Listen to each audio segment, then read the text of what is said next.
Dari sini sebenarnya kita perlu tahu nih seberapa efektifnya litigasi iklim ini sebagai ruang pendidikan atau ruang edukasi hukum bagi masyarakat luas, terutama untuk teman-teman yang memang sudah terdampak dari awal. Menurut saya akan sangat efektif ya, karena kemudian pengadilan kan dianggap sebagai kontrol terakhir. Jadi ketika kita nggak berhasil memastikan jaminan itu dalam norma legislasi, peraturan-peraturan perundang-undangan, dan nggak bisa kemudian mendorong atau menekan pembuat kebijakan atau eksekutif, maka pengadilan menjadi alternatif terakhir gitu. Karena kemudian pengadilan dianggap kelompok yang independen dan imparsial yang bisa menyelesaikan isu ini sendiri. Sehingga menurut saya ini akan menjadi sangat bagus sekali dalam ruang mengadvokasi atau memperjuangkan keadilan iklim dan lingkungan hidup itu yang baik sendiri.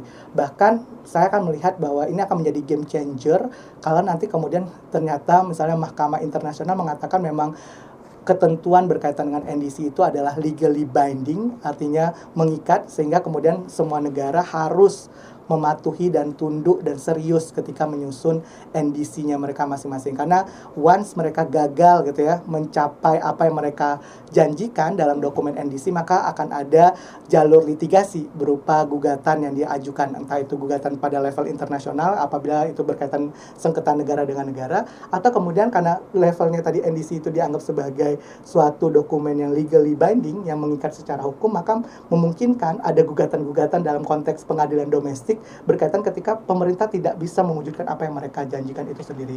Nah, itu yang sekarang menjadi persoalan dalam konteks memaknai interpretasi dari Paris Agreement itu sendiri.